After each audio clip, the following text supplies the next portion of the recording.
We're being joined right now by Einar from the band WARDRUNA. Einar, how are you going today? Doing good, thank you. Yeah, here in Norway, sipping my morning tea. So yeah, all good. And a beautiful backdrop behind you as well. Whereabouts in Norway are Yeah, you? I'm in the eastern part of Norway at this point, where I live. So yeah, it's autumn, so some yeah, it's really beautiful these days. Yeah, Mm. gorgeous. Absolutely stunning. Now, you've been pretty busy of late. You've got a few things coming up. First and foremost is the new record that you're going to be releasing called Mm. Brenna. What can you tell us about the record? Well, the title means she bear.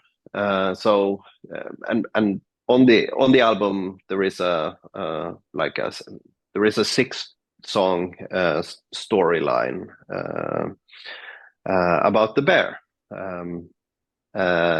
So that is sort of the core and what gave the title to the album, those six songs.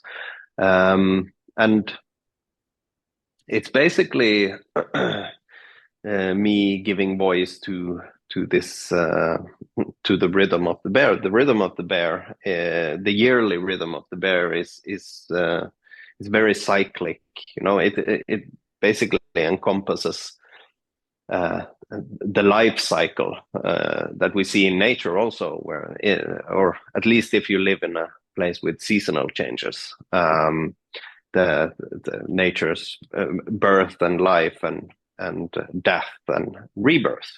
This is how the life of a bear is as well, the hibernating bear, and most likely the basis of what created so incredibly many totemic myths and stories, star signs, you know, traditions wherever there are bears on this planet. There are so many of these, and I guess that's rather than just regurgitating those traditions and myths. I wanted to just uh, stay here and contemplate on what it is that created them in the first place, and that is, of course, the bear and the rhythm, the cyclic being of the bear. So that is basically the story I'm giving voice to in through these songs. So yeah, that's the backbone, please. Awesome. And then yeah, all the other beauty of it comes into it around that. I had a good listen to the album today, and sort of yeah, starts off with the heartbeat sample, and then even when that fades away, just yeah, there's the rhythm and the pulsing or pulsating nature of Mm, the record, the songs on it. That feeling just it just doesn't leave you for the whole mm. thing. Just sounds absolutely epic and beautiful. And yeah, Well, now thank that you. I know the bear story behind it as well, I'm keen to go back and have another listen with that thought in mind. Because that was Mm. something I was going to bring up a bit later, but I may as well bring it in now. I also watched the film clip for, and you're going to have to forgive me on pronunciations here because I think I already bungled the album name, but the video that you put out for Himinndotter. Yeah, Himinndotter, that's perfectly pronounced. Awesome. Uh, And again, much like the window behind you now, the whole film clip just takes place on this really beautiful vista. Yeah, this mm. amazing landscape. Whereabouts was, well, actually, yeah, that's another question, but then I realized I just sidetracked off the question I was going to before. The fact that it has subtitles Yeah. and could read in the only language I know, English, what you're talking about, as opposed to when I'd listened to the album and wouldn't have a clue what you're talking about, and all I'm taking in is the sounds that are being Mm. produced by the voice and just only being wrapped in the tones and the way that that's delivered, to then also be able to watch it again with the subtitles so that I can be in Mm. on the story, and then again the different way you then perceive that music that you're listening to. Mm.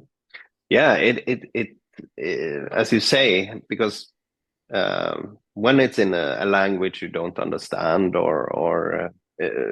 and also the way, because the vocals are very instrumental in how they are deliberately, they are very instrumental. I want them to be to have like a quality without even though you don't understand words, it has a like a instrumental placement and function within the song, so it doesn't really matter in a way.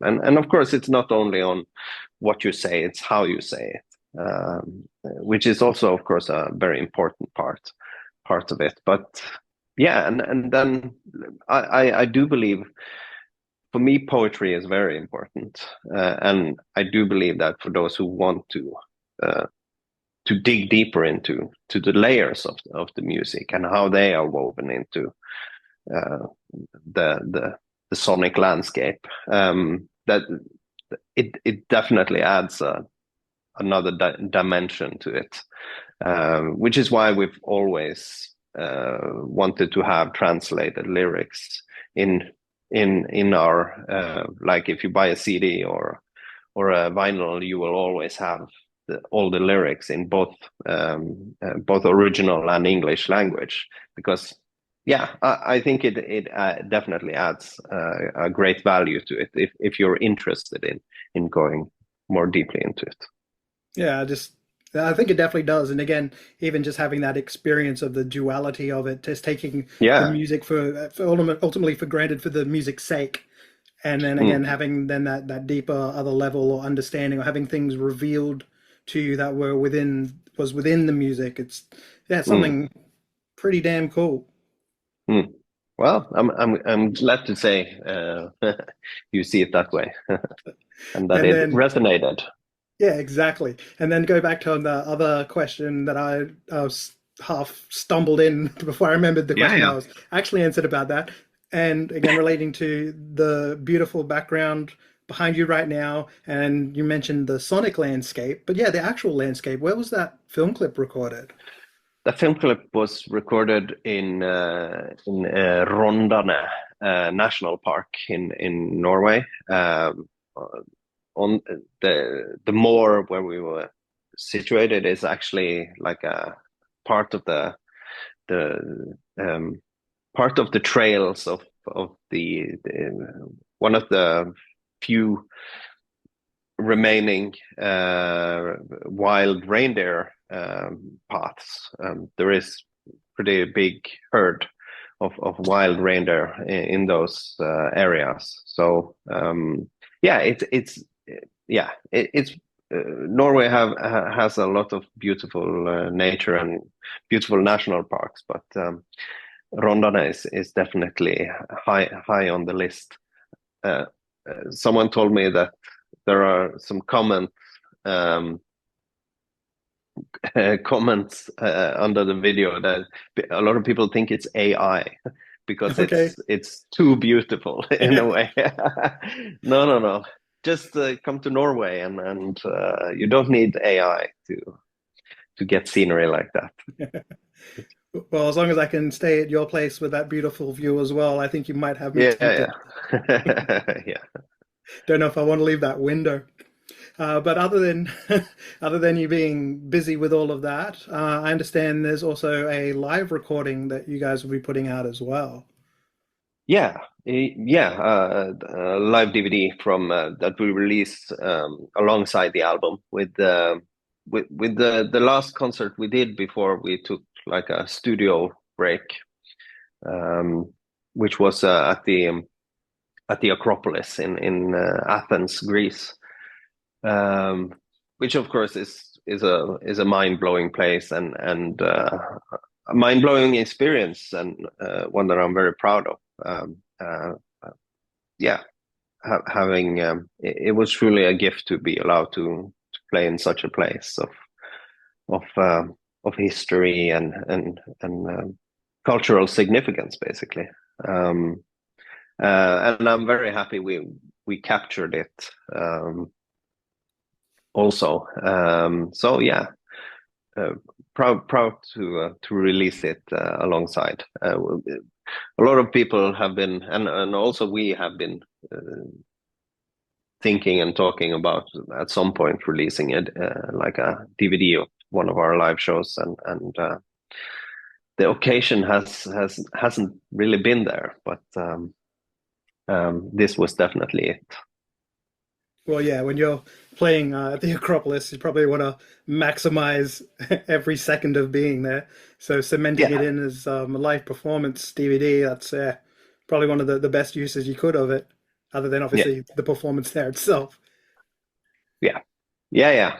No, you can't recreate that in a way. So yeah, capturing it is the best thing you can do. Now, we can't promise you the Acropolis here in Australia, but I do also understand that you will be coming here and playing some of our esteemed venues as well. Yeah, it's a pretty nice list of concert houses. So yeah, very much looking forward to that. And you mentioned before about, playing places, or not playing places, but living in a place that, has seasonal transitions. We've got a very odd mix of that here in Australia. I'm from up north where we pretty much just have the wet season and the even wetter season.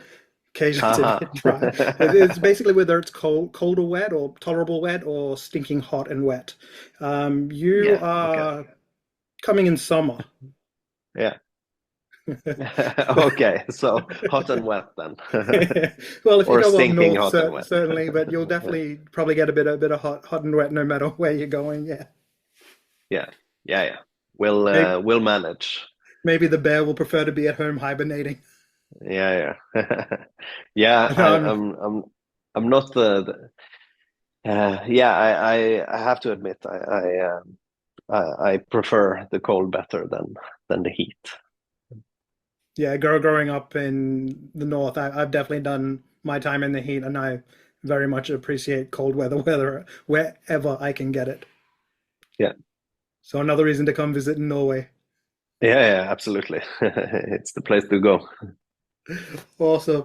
Well, it's been really awesome chatting with you this evening, Einar. I am very keen, yeah, to catch you guys when you get here. I'm in Brisbane, so you'll be playing at the Fortitude Music Hall, I believe. That's yeah, Yeah. nice, big, amazing venue. If you haven't been there before, I'm sure you'll totally dig the vibes in there, as sure Yeah. you will all the venues that you play while you're here in Australia.